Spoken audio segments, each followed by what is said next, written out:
এই ভিডিওতে কাউকে জ্ঞান দেয়া হচ্ছে না। আমাদের কি করণীয় বলে রেভলিউশনারি সোশ্যাল বিজনেস মনে করে শুধুমাত্র তাই তুলে ধরা হচ্ছে। No one is being educated in this video. It is just pointing out what revolutionary social business thinks we should do. By Aroshali, Coordinator, HR Foundation. আসুন আমাদের প্রধান উপদেষ্টার মুখে শুনে দেখি তিনি 5ই আগস্টের ঘটনাকে কি হিসেবে আখ্যায়িত করেন। বিপ্লবের গণ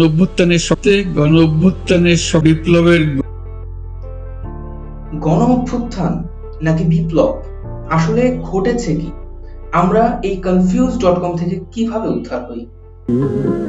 মোরা একটি ফুলকে বাঁচাবো বলে যুদ্ধ করি, মোরা একটি মুখের হাসির জন্য অস্ত্র ধরি, মোরা একটি মুখের হাসির জন্য অস্ত্র ধরি, মোরা একটি ফুলকে বাঁচাবো বলে যুদ্ধ করি।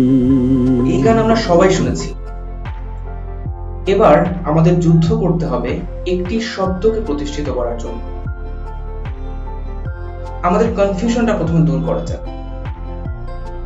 গণ অভ্যুত্থান বা ম্যাস আপরাইজিং শব্দের মানে কি? ক্যামব্রিজ ডিকশনারি অনুযায়ী uprising is an act of opposition, sometimes using violence by many people in one area of a country against those who are in power. বাংলাতে জেমিনি এআই অনুসারে গণ অভ্যুত্থান হলো একটি সামাজিক ও রাজনৈতিক ঘটনা যেখানে একটি বৃহৎ জনগোষ্ঠী সরকার বা প্রতিষ্ঠিত ক্ষমতার বিরুদ্ধে একত্রিত হয়ে সরাসরি বা পরোক্ষভাবে ক্ষমতা পরিবর্তনের চেষ্টা করে। এই ঘটনা সাধারণত অসন্তোষ, অবিচার, অর্থনৈতিক অস্বস্তি বা রাজনৈতিক নিপীড়নের প্রতিক্রিয়ায় ঘটে। এবার দেখি বিপ্লব বা রেভলিউশন এর মানে কি। Revolution is a change in the way a country is governed, usually to a different political system and often using violence or war. যদি দুটো এক্সাম্পল দেখি, the French Revolution changed France from a monarchy to a republic. The country seems to be heading toward revolution. Source: Cambridge Dictionary. বাংলাতে প্রাতিষ্ঠানিক দৃষ্টিকোণ থেকে বিপ্লব হলো একটি রাজনৈতিক ব্যবস্থায় হঠাৎ এবং গভীর পরিবর্তন। বিপ্লব সাধারণত একদিনে হয় না, এটি একটি প্রক্রিয়া যার মধ্য দিয়ে একটি রাজনৈতিক ব্যবস্থা সম্পূর্ণরূপে পরিবর্তিত হয়। প্রতিষ্ঠিত ক্ষমতার বিরুদ্ধে সংগ্রাম।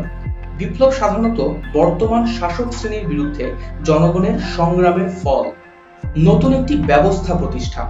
বিপ্লবের মূল লক্ষ্য হলো পুরাতন ব্যবস্থাকে উৎখাত করে একটি নতুন ব্যবস্থা প্রতিষ্ঠা করা। সামাজিক, অর্থনৈতিক ও রাজনৈতিক পরিবর্তন। বিপ্লব শুধু রাজনৈতিক পরিবর্তন নিয়ে আনে না, এটি সমাজের সকল স্তরে গভীর পরিবর্তন নিয়ে আসে। বিপ্লবের কারণ: অর্থনৈতিক অসাম্য, দারিদ্র্য, বেকারত্ব, অসমানতা ইত্যাদি অর্থনৈতিক সমস্যা বিপ্লবের একটি প্রধান কারণ। রাজনৈতিক নিপীড়ন, মানবাধিকার লঙ্ঘন, স্বৈরশাসন, দুর্নীতি ইত্যাদি রাজনৈতিক নিপীড়ন বিপ্লবের অন্যতম কারণ। সামাজিক অসাম্য, সমাজে বিদ্যমান সামাজিক অসাম্য, বৈষম্য, ধর্মীয় বিদ্বেষ ইত্যাদিও বিপ্লবের কারণ হতে পারে। বিপ্লবের ধরন: সামাজিক বিপ্লব সমাজের মূল কাঠামোতে পরিবর্তন আনে। রাজনৈতিক বিপ্লব শাসন ব্যবস্থায় পরিবর্তন আনে। শিল্প বিপ্লব উৎপাদন পদ্ধতিতে ব্যাপক পরিবর্তন আনে। এর কিছু উদাহরণ দেখি, যেমন ফরাসি বিপ্লব 1789 সালে ফ্রান্সে ঘটে যাওয়া এই বিপ্লব রাজতন্ত্র উচ্ছেদ করে গণতন্ত্র প্রতিষ্ঠা করে।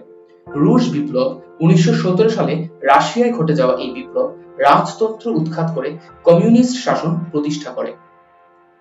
যদি আমাদের মতামত জানতে চান, আমরা মনে করি 5ই আগস্টে ঘটে যাওয়া ঘটনা কখনোই গণ অভ্যুত্থানে শুধুমাত্র হতে পারে না, এটি বিপ্লব।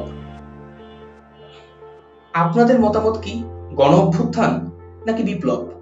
কমেন্ট বক্সে অবশ্যই জানান। আপনাদের যে কোনো পরামর্শ, উপদেশ কিংবা জিজ্ঞাসা থাকলে আমাদের সাথে যোগাযোগ করতে পারেন। যোগাযোগের ঠিকানা এখানে দেয়া আছে। ধন্যবাদ।